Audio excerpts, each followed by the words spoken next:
Good day, everyone. Welcome back to my virtual classroom. So for today's video, I'm gonna be discussing with you group dynamics and leadership. So when we speak of group dynamics, this involves complex, ongoing, because of several and different ideas in a group. Okay, I'll repeat. This involves complex ongoings because of several and different ideas in a group. So um, we define also a group as a number of individuals who have come together to accomplish a particular task or goal.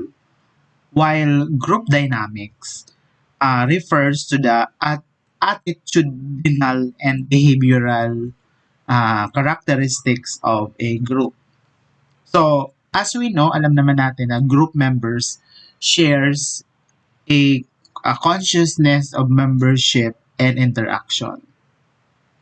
Okay, and a group is not a mere collection of individuals, but of course, an aggregate of different personalities acting and interacting with one another in the process of living. So, to be a member of a group, one must participate in its common activities. Okay, so group dynamics focus on how groups form, their structure, and how they function. So basically, we have two types of groups. Okay, yung primary group, and then we have the secondary group. So ang primary group dinescribe ni Charles Cooley 1999. Ang characteristics nito is, of course, intimate face-to-face association and cooperation. So, fundamentally, pag sinabi nating primary group, this forms the social nature and, of course, the ideas of an individual. And this involves also sympathy and mutual identification, which is a form of natural expression.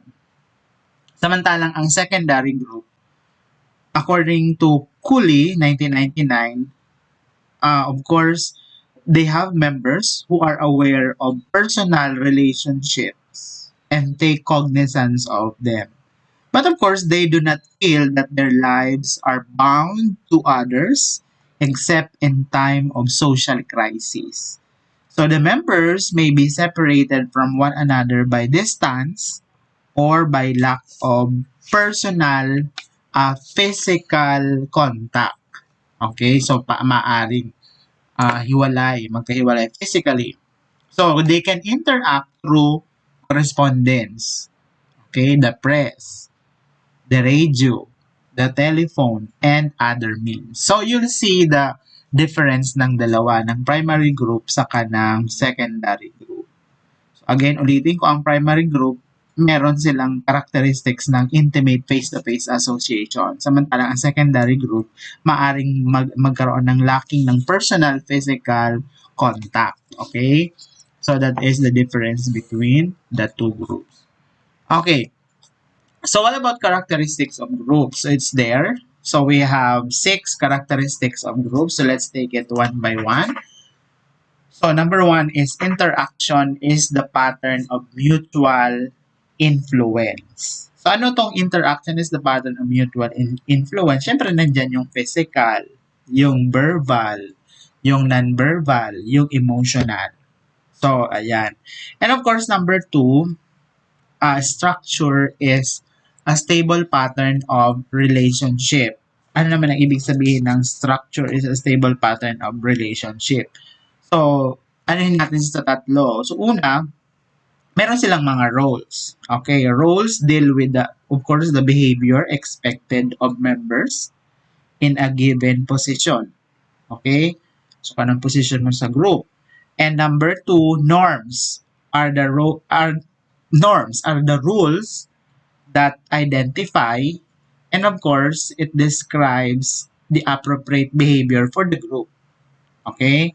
So, ano ba, norms sa society natin that you are expected to finish your studies and of course, follow what is expected of you of the university. Parang ganon.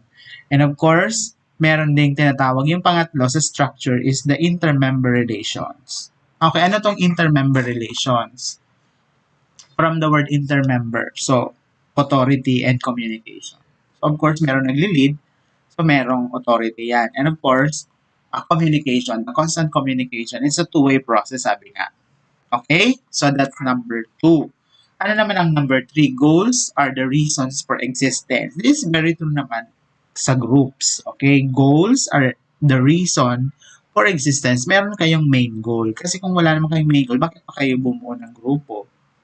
Okay? And number 4 is perceived groupness is when members see themselves as one. Okay? So, of course, common faith. Okay? Ano pa ba? Similarity, proximity. So, yan. Ang ibig sabihin ng number 4. And of course, number 5, dynamic interdependency occurs when members are active, energized, vibrant, and changing. Pag sinabi natin changing, of course, they are growing. Okay? Dynamic interdependency.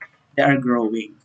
Of course, number 5 is motivation, focuses on personal needs when gain, and this leads to satisfaction. Okay, so you have to take note of that. Motivation focuses on personal need, which gain and leads to satisfaction.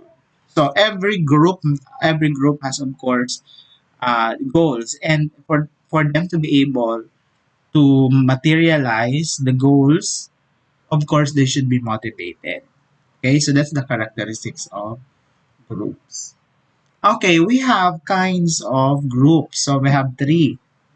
So we have command groups, we have task group, we have functional group. So what is the difference ng mga ito? Okay, so ang command groups, these are specified by the organizational chart, and often this consists of a leader. Meron siyang leader, saka meron siyang members na yung members directly nagre-report to the leader. So that's the command group. Okay? So, example, halimbawa, academic department head, tapos faculty members in the department. So the faculty members usually reports to the academic head or academic department. So that's the command group. Ano naman ang task group? Ang task group naman, this consists of people who work together to achieve the common task. So members are, of course, brought together to accomplish a narrow range of goals within a specific period of time. Okay, halimbawa, group project groups, o kagaya nyo. Okay, and mga standing committees. Okay? So, yan ang mga samples ng task group from the word task. Okay? Next is we have the functional groups. So, okay, ano naman ang functional groups?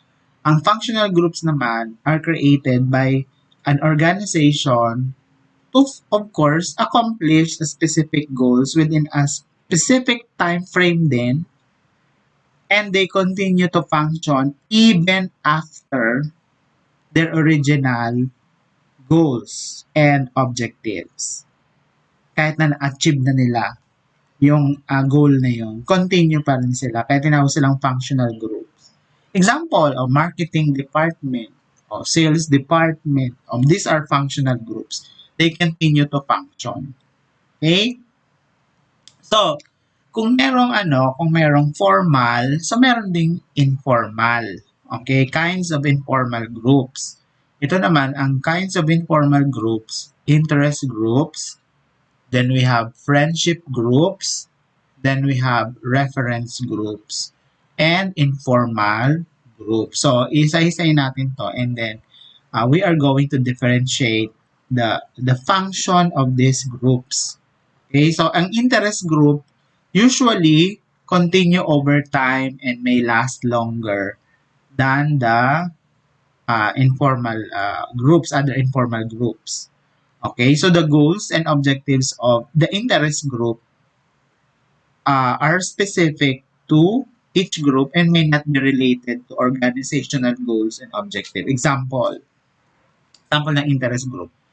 Ang estudyante, students who come together to form a study group. Ayan, bubuo sila ng study group for a specific class. So, ayan. O kaya, grupo ng estudyante na nagbumuo ah, ng grupo for arts. Ayan. So, interest group ang tawag dyan. Okay? Then, of course, the very self-explanatory group, informal group, friendship groups. Okay? Friendship groups are formed by individuals who enjoy similar social activities, political beliefs, religious values, or other common bonds. So, members got to enjoy each other's company. Okay? Example, students may have an exercise group or meet for a so-called jamming. Okay? Yan, mga ganyan example. So, that is friendship group. Okay? And then we have reference groups. Ano naman ang reference groups? Ang reference groups naman are composed of people who are evaluated for social validation and social comparison. So, social validation allows individuals to justify their attitudes and values. Samantalang ang social comparison na sinasabi, it helps the individuals. Of course, syempre, pag may comparison, it helps the individual evaluate their own actions by comparing themselves to others. So, kaya tinawag sila na reference group. And of course, you have informal groups. Under the informal groups also, informal groups are formed naturally and in response to the common interests and shared values of individuals. They are created for purpose other than the accomplishment of organizational goals and don't have a specified time frame. Okay? So informal groups are not appointed by an organization and members. Okay? And members can invite pala others to join from time to time. So informal groups yan. Okay?